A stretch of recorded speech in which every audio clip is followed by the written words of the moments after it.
are all familiar with the famous Peacock for the NBC television network, and you know about the cable news network CNN. But what do you know about the NASA Deep Space Network, or DSN, run out of the Jet Propulsion Laboratory? It's been around for over 50 years, beginning in 1963.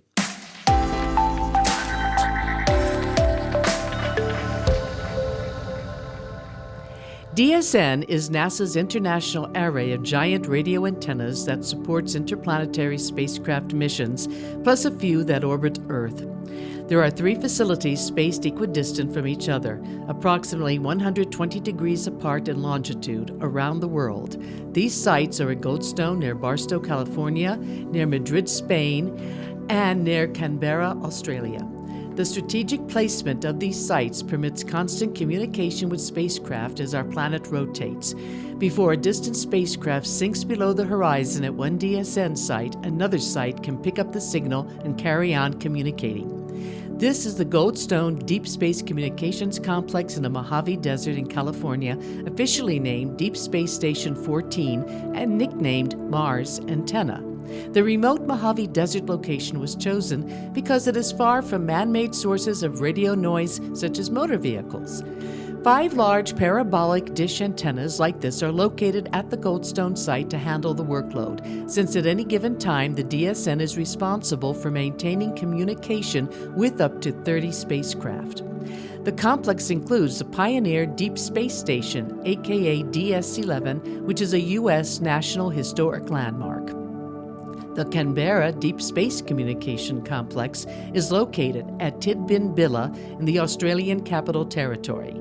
Opened in 1965, the complex was used for tracking the Apollo lunar module, and along with its 2 sister stations at Goldstone, California and Madrid, Spain, is now used for tracking and communicating with NASA's spacecraft, particularly interplanetary missions. Its DSS-43 antenna is the only antenna on Earth that can send commands to Voyager 2. The Madrid Deep Space Communications Complex is a satellite ground station located in Robledo de Chavela, Spain, and operated by the Instituto Nacional de Técnica Aeroespacial. Completed in 1973, Deep Space Station 63 was the third 64-meter or 210-foot antenna of the DSN. It received its first signals from Pioneer 10's encounter with Jupiter and Mariner 10's mission to Venus. To put it all into perspective for you, here is a map of the DSN. NASA isn't alone with having a DSN. In 1998, the European Space Agency, or ESA, decided to establish its own network for tracking deep space probes to cope with the expected rapid rise in the number of interplanetary missions. The aim was to establish 3 terrestrial stations about 120 degrees apart in longitude to provide continuous coverage as Earth rotated. In the 2000s, the first of 3 35-meter diameter deep space antennas was built in New Norcia, Australia, followed by stations at Cebredo, Spain, and Malaguey, Argentina.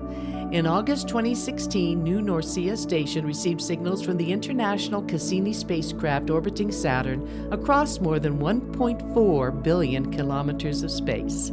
I'm Sue Taylor, Chief Curator for the New Mexico Museum of Space History, and this is my last From the Space Vault program. I am retiring, effective May 1st. I hope you enjoyed my presentations as much as I enjoyed doing them. Go to the museum's Facebook page or YouTube channel to see more programs. Thank you, and enjoy your explorations.